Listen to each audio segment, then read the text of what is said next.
Grabe, wala akong masabi sa comment na ito. Ang masasabi ko lang, sabi pa niya, opinion lang daw niya yun, sorry. Can you imagine yung mga opinion na ganyan?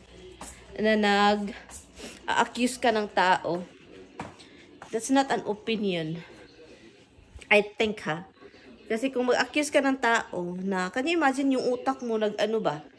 Na, uy, may ano siya, may legal wife, and yung legal wife niya is may sakit, ganun, baka ganun daw iba. Well, actually, baka sa mga story, sa mga imposible well, actually, yeah, in real life, you know, may mga puso tayong mga babae. Kaya ba nating may sakit tayo, and din yung asawa natin, okay lang may ibang asawa, to take care of him? Anong klaseng mindset yan? Uy, ginoo ko. Anong klaseng mindset yan? And also, kung ako yung second wife, or kalaguyo, anong akala mo kay Tommy? Scam? Like, anong akala mo sa kanya? Yung parang, mapaglaro ba siya? Or, yung legal wife niya is, may sakit, and then, gusto niyang may kalaguyong iba para mag-alaga? Ano yan? Magkuha ka na lang ng nani. Dito kasi, hindi yan, uso yung mga, maghanap ka ng bata para alagaan ka. Dito is, nursing home ka direct. No? Kung may edad ka na, and then wala kang partner o luwang mag-asikaso sa iyo. Pero sa akin lang, kanang opinion daw niya yun, yung mga legal wife, kahit may sakit yan, masaktan yan mga loves, may puso. Baka nakita lang niya ito, yung opinion is baka guni-guni lang niya or nakita niya sa mga movies na ganyan.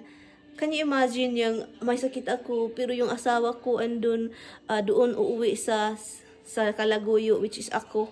And then ako naman, nandun siya pag araw, and then sa legal wife niya, and then may sakit, kawawa naman. Grabe naman, wala na akong puso, at wala na akong pakialam sa legal wife yung anong maramdaman niya. Diba? Can you imagine? Para siyang mga teleserye galore. So, baka pwede ka maging writer po, okay? Kasi sabi pa niya, sorry daw, opinion niya. Nag-gets ninyo mga loves. Grabe, can you imagine, iniwan mo yung legal wife mo na may sakit, paggabi, anong klaseng, kahit yung mga lalaking mga ganon, hindi yan ganyan, alis na yan ng lalayas na yan. Kung mga lalaki, may mga lalaki na walang puso, meron din ganyan. Pero kahit yung mga lalaki na walang puso, iniwan na nila yung asawa, hindi na sila pabalik-balik ng ganon. No? Imposible yan mangyari sa totoong buhay po. Mga comment yung iba is parang, yung imahinasyon nila, yung kasi, kung anong trabaho ni Tommy, na-explain ko na yun. Malayo yung travel po sa syudad, okay? So, hindi ko na dapat i-explain yung sarili ko kasi it's impossible na opinion lang. Gusto lang talaga siyang manera or maggawa-gawa ng istorya. Kasi po, nag-comment siya sa ibang nag-comment. Nasaba, taga-alaga lang talaga yan siya kasi may legal wife yan. Si Tommy, di ba? Ikaw ba yung legal wife na hindi ko alam? Kasi kung ikaw yung legal wife na may sakit, and then hindi ko alam ang buong istorya, and then nag-comment ka lang dito, ikaw pala yung legal wife ni Mr. So you should let me know, no? Kasi ang alam ko, hindi ganyan yung asawa ko eh. Ano yan siya, sobrang yan siya, stick to one talaga yan. No? Kasabihin pa ninyo na gabi na makauwi, ganun. Sa trabaho, ibang klase yung trabaho mga darling. Movie yan, may premiere, may mga movie nga. Ito may salida nga, may isang pelikula nga na palabas karon June. Ngayon June, hindi pa siya in-advertise. Which is, yung time na yun is inano nila, kaya sobrang late ni Mr. nakauwi. Kasi po, inano nila, may mga nanonood, ni-review po. Okay, andun si Tommy, hindi po si Tommy nag-review. Nandun si Tommy to operate sa mga screen, sa mga sound system, sa mga color, sa mga kung perfect ba. No? So yun siya.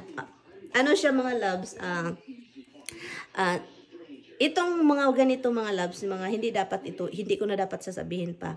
Kasi nag-sign, si Mr. is nag-disclosure, may mga disclosure ba na yung mga hindi pwedeng sabihin kasi hindi pa nilabas, hindi pa in-advertise yung movie na parating, this coming June, summer. You know? So, labas yan. Basta June po siya, basta hindi ko na sasabihin po sa inyo mga loves kasi po, po siya, secret. So, kaya yun, yung mga trabaho ni Mister is talagang unpredictable yung oras.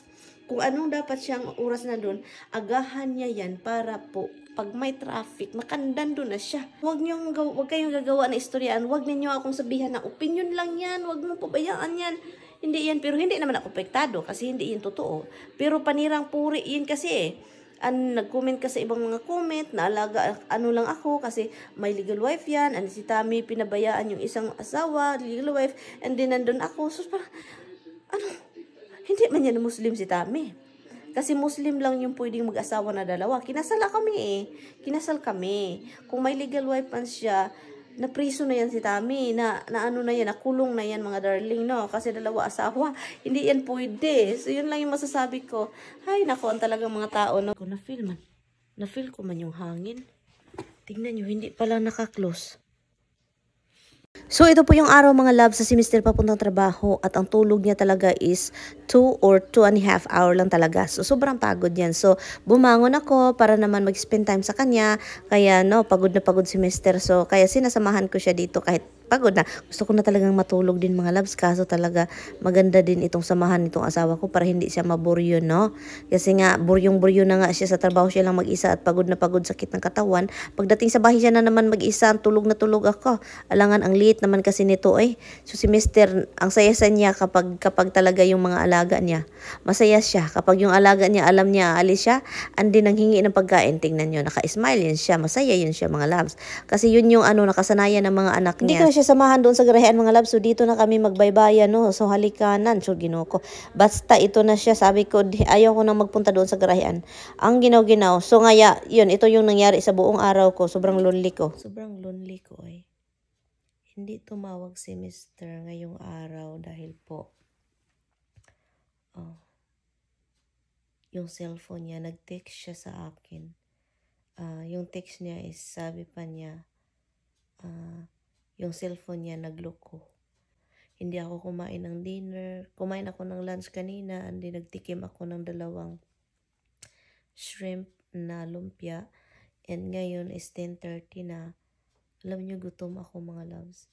Yung parang gusto kong kumain.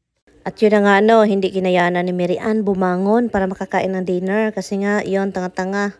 No? Ayaw kumain kasi nga parang busog yun. Pag later on talaga, yun, gutom. Kaya bumangon. Dito ako na-shock mga loves kasi unexpected talaga. Akala ko na check ko na lahat. Iyon natin yung ilaw sa labas. To make sure na walang tao. Ayan, teka mo mga loves. Oh my God, ito yung sabi ko sa inyo, i-open, oh. Ito na nga yung sabi ko sa inyo. Bumangon ako to make sure nakakain kasi alas 11 na. So, Ginoo ko, eh. Ito talaga yung problema ko, mga loves. Tanawa ra. Sabi pa nito, tumawag si Tammy ngayon lang. Kakain daw ako kasi nga, sabi ko sa kanya, hindi ako kumain. So, Ginoo ko, eh. Kaya sabi ko, na-feel ko man yung hangin. Tingnan nyo, hindi pala naka-close. Buti dito, close naman. Pero dito, delikado. Tingnan nyo, delikado talaga ako dito mga loves. Itong mga pinagagawa ko sa buhay ko, yung nako. Hindi pala Ay. Kain mo na ako. 11 o'clock na. Mag-araw. Ngayon lang siya tumawag na nakalabas. Kasi kung saan siya nagtatrabaho, wala pong signal. Walang signal. So buti na lang bumangon ako at to make sure. Naka-close naman yung screen. Pero alam niyo na, mahiwa man yan kung may gustuhin talaga. Pero mag-ingay din ito, mag-alert daw yung bahay. So alam niyo, marami din sa inyong nagsasabi, bakit hindi ka ganyan-ganyan. Dapat i-close mo or dapat guys, so, kung merong papasok dito guys na tao, kaya yan mga loves. Kaya sa power. Kaya yan sa power mga loves. Ang lang is, meron naman, may nagsasabi dapat meron kayong bang-bang. Alam nyo na yun, bang-bang. Meron po. Meron, marami. Hindi na yan dapat ipagsasabi or sabihin ko paano or ipakita. Kasi tayo. So yun, nakarating na si Mister at ang una niyang ginawa is kinuha niya yung mga hinugasan ko at binalik. Sabi ko, bakit yun yung ginawa mo agad? Pahinga ka na dong kasi pagod ka. Pero gusto talaga niyang gawin. So pinabiyaan ko. 7:30 na ngayon. So pagbangon namin, sobrang ginaw. Nakarob, grabe. Ano kami, na-shock kami sa ginaw. Grabe. Pero ang araw, perting ganda ha. Nice and bright. It's very cold. 34 degrees, really. Grabe, ang gina. 34? Holy cow. Oh my God, my kangkong. My God, it's winter. Ah, grabe ang ginaw mga loves. 34 degree, mag-freeze na kami down to 2. Ay nako. Kasi 34 daw degree. Yeah, it's 34. And then kapag 32 na, yung mga halaman natin na nag-start na yung mga tulips doon, ay naka-focus na, mamatay lagi. So ngayong araw ngayon, pag umaga sabi ko, Meste, gising si Tami, sabi pa ni Tami, quiet. Sabi ko, why I have to be quiet? Masakit daw ang ulo niya. So sabi ko, okay. So sabi ko, nag-start siya nagsasalita, sabi ko, quiet. Nagalit. So, binigyan ko ng kape. Kape lang ang katapat ni Sir Tami, no? Kape. Anyway, so ngayon, it's ano na nga, 8 o'clock na nata. Yan. So, hi, thank you. Buhay ka pa. May mga puti-puti, mga loves. Oh, sa bulak kasi yan.